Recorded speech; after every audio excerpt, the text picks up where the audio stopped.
Greetings from cloudy British Columbia. I'm out for a walk and thought, you know what, I'll do a video. So, if you've been following us at Christian Guitar Girls, oh, and by the way, hello, my name is Chelsea Amber from Christian Guitar Girls. And yeah, if you've been following us, we've been doing monthly challenges. We just started this month, so this is brand new, where we have a little 5-minute challenge, something we can do every day for 5 minutes that will help us improve our guitar skills. And so this month, our first month, it was just to play anything. Just pick up your guitar for 5 minutes and get in the habit.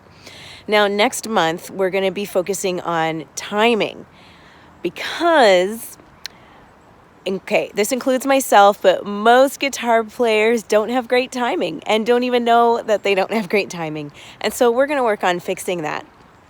So keep an eye out. That challenge is coming, but I thought before I post that, I should just share a clip of a video that my husband made talking about the music theory behind rhythm and timing, just in case you're not familiar with that. So just a little background information. This is a video clip from a lesson from a website that my husband and I run called guitarfam.com. And so there's a free beginner guitar course. So this is from that. And so, yeah, I hope that it'll just help you kind of wrap your head around music theory behind rhythm and timing. So without further ado, here is the video. The next topic in Guitar Foundations is rhythm. I got rhythm. That's how my band director in college in big band, my music professor was kind of my mentor. He used to kind of demean us into saying, hey, your rhythm and your timing is very terrible. Go woodshed this. And he did that for a good reason. Rhythm and timing, if you don't have those things down, then nothing else you're playing matters because people aren't going to want to play with you. And things just aren't going to sound good. So getting this down really well right now is going to help you out a lot in the future. Particularly the next video we're going to go over talking about timing is going to be super important. Okay, first off, note value identification. All we have to worry about here is knowing what different note values look like and then being able to identify them by sight. Now, a whole note, and don't worry if you don't know exactly what I'm talking about as we go through this. We'll clear this up more and more over the next couple of lessons. A whole note looks like a hollow circle and it gets 4 beats. I like to think about a whole note as a dollar bill, and we'll get into this analogy more and more and unpack it as we go. But a whole note, hollow circle, gets 4 beats, and I think about it as a dollar bill. Okay, a half note, it just looks like a whole note with a stem on it, and it gets 2 beats. That's pretty easy.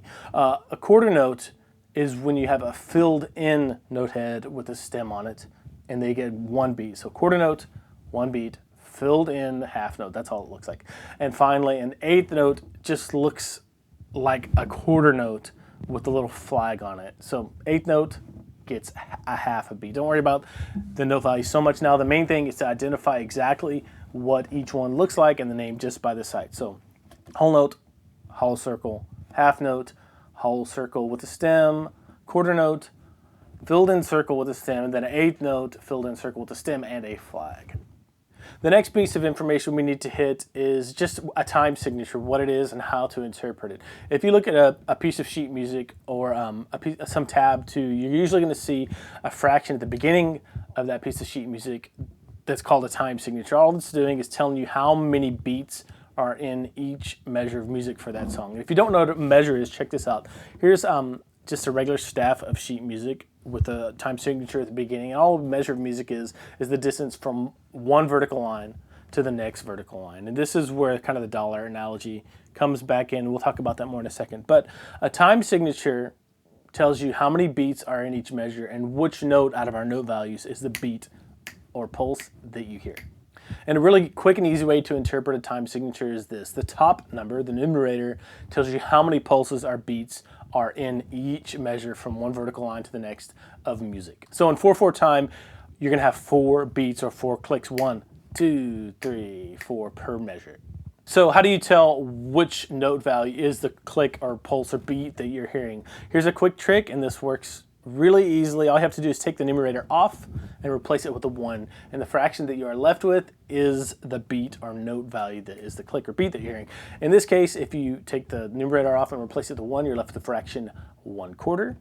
And that means that the quarter note is the beat that you're hearing. So the filled in note with the stem on it is the click 1, 2, 3, 4. So That's a quick way to interpret a time signature. 4/4 time, all that means is there are 4, numerator, quarter notes in each measure, and those quarter notes are the beats or pulse that you're hearing.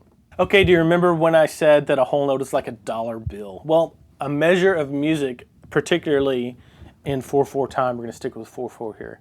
In 4/4 time, a measure of music is like a container for that dollar bill. Okay, that means that a whole note can fit into one measure of 4/4 time, and another way to say that is a whole note gets 4 beats if you're talking about 4/4 time. So that means if you stick a whole note on a measure of 4/4 time, that whole note is going to take up the entire measure or 4 beats. So going with that is our foundation. What we're going to do is chop that whole note in half, and you would get 2 half notes. That's where that name comes from. So chop the whole note in half, and you can have 2 half notes. Another way to say this is that a half note gets 2 beats, so you can fit 2 half notes into one measure of 4/4 time. All right, next let's take this dollar analogy one step further and chop those 2 half notes, or what would be like 2 50-cent pieces. Now that we've chopped that dollar in half, chop those 2 50-cent pieces in half, and what are you left with? 4 quarters, right? 4 quarter notes. That means you can have 4 quarter notes in each measure of 4/4 time. And this is where the dollar analogy falls apart a little bit. It's with eighth notes, because you can't really chop a quarter in half. You end up with, 12.5 cents each. But this is where it falls apart a bit. But if you chop each one of those quarter notes in half, you end up with 8 eighth notes. That means you can fit 8 eighth notes into one measure of 4/4 time. And this may seem a little bit convoluted or nebulous, as it were, or may not make a whole lot of sense to you, but some real-world examples will do wonders in letting you see how these note values can be tapped out or played on the guitar, and that's exactly what we're going to do right now. I have 4 examples for you where we are going to just go through and actually tap out the rhythm, so we don't have to think about playing. We're going to remove that and just focus on the rhythm and being able to read those rhythms. Now, the only thing that you really have to remember here is that each measure has to add up to 4 beats. So any combination of notes can add up to 4 beats can be in a measure. So you can have 1 whole note in a measure. You could have 2 half notes in one measure. You could have 1 half note and 2 quarter notes. You could have 2 quarter notes and 4 eighth notes. Any combination that adds up to 4 beats. And as you go through these rhythm exercises, one thing that's going to be important for you to do, or not even just these exercises, when you're learning a new song from tab or sheet music or anything, it's going to be important for you to count out loud, at least for the first good while of you learning how to read rhythms. That's going to help keep you on track. So start out counting quarter notes, 1, 2, 3, 4, 1, 2, 3, 4. That's going to help you keep track of where you are in the musical example. And one thing that I like to do is count out the lowest note value, or the smallest note value as I'm playing. So if I know there are 8 notes in an example, I'm going to be counting 8 notes to help keep myself on track. It's kind of like having a grid to line up all the notes to. So going with the smallest note value there. And the way you count 8 notes is just 1 and 2 and 3 and 4 and. So you have 4 numbers and 4 ands. That's 8 markers for the 8 potential 8 notes you could have in one measure of 4/4 time. So be sure to count out loud as you go through these musical examples. And I'm going to put my guitar down like this so I'm not tempted to play it. And we're just going to tap through these exercises to make things as simple as possible so you can focus on the rhythm. Here is rhythm exercise number 1. If you look at the first measure, it's just a whole note. So I'm going to tap. First off, I'm going to count myself off. 1, 2, 3, 4 to kind of give myself a ramp or a running start to start the exercise. So 1, 2, 3, 4, and I tap on the 1 on the next one because that's where the whole note starts, and that whole note lasts all the way through 1, 2, 3, and 4 of that measure. So just tapping that 1, 2, 3, 4 is the first measure. Look at the second measure, it's 2 half notes. So you're going to tap on 1, 2, 3, 4 because each of those half notes gets 2 beats. First one gets 1 and 2. Second half note gets 3 and 4. The next measure is 4 quarter notes. You're going to tap on every beat as you say it out loud because there are 4 quarter notes in each measure, and that's the beat that you're hearing. So you have measure 3, 1, 2, 3, 4. And then measure 4 is just a half note and 2 quarter notes. So you're going to have 1, 2, 3, 4. Okay, so all together. Slow this down as much as you need to. The important thing is that you understand what's going on with the measures and all the note values and that you count out loud. Ready? 1, 2, 3, 4. 1, 2, 3, 4, 1, 2, 3, 4, 1, 2, 3, 4, 1, 2, 3, 4. Okay, exercise 2, same idea here, just the notes are in different orders, kind of random things that you have to be aware of and really react. And let me tell you this, looking ahead when you're sight reading something like this is really important. So try to stay as aware as possible and try to look ahead a little bit if you can. So first measure is just 2 quarter notes and half notes. So 1, 2, 3, 4. Next measure is a whole note. So that takes up the entire measure. 1, 2, 3, 4. Next measure, half note, 2 quarter notes. 1, 2, 3, 4. And then the last measure is just 4 quarter notes. 1, 2, 3, 4. Okay, do that one more time all together without stopping. 1, 2, 3, 4. 1, 2, 3, 4. 1, 2, 3, 4. 1, 2, 3, 4. 1, 2, 3, 4.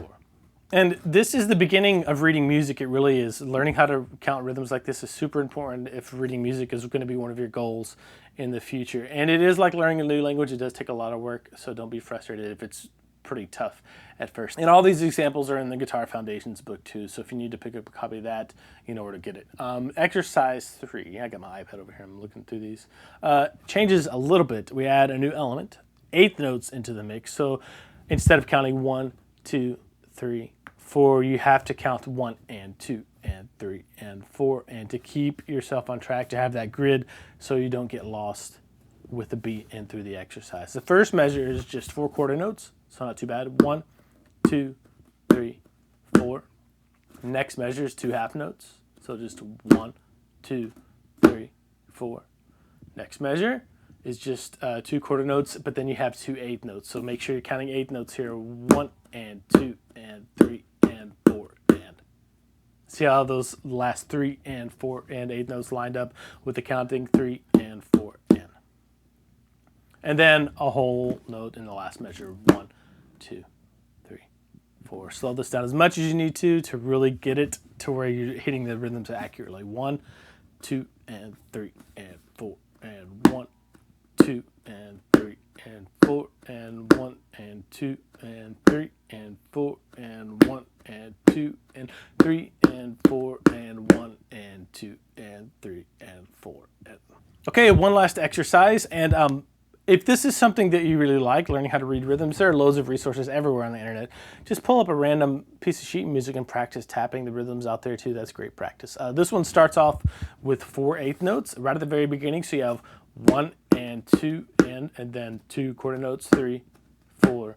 The next measure, a half note, 1 and 2 and 3 and 4 and. Beats 3 and 4 were a quarter note and 2 8th notes.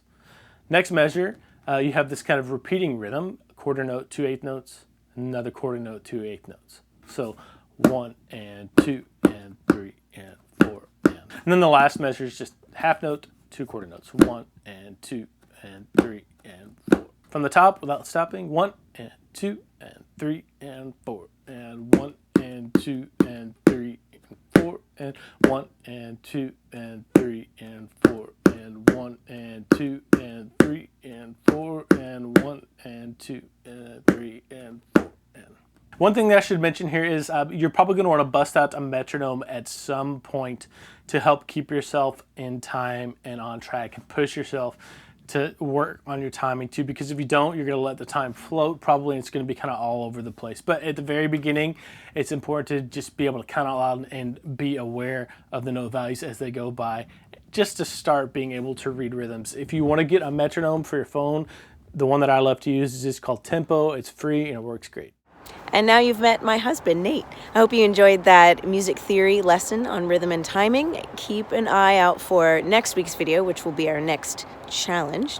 And if you want to join us in this challenge, if you want to join our Facebook group and connect with other women who love Jesus and the guitar, then definitely join us. I'll leave a link in the description for our private Facebook group. We would love to have you there, and we can all learn and grow together and cheer each other on and glorify God with our gifts. So yeah, I'll see ya in next week's video.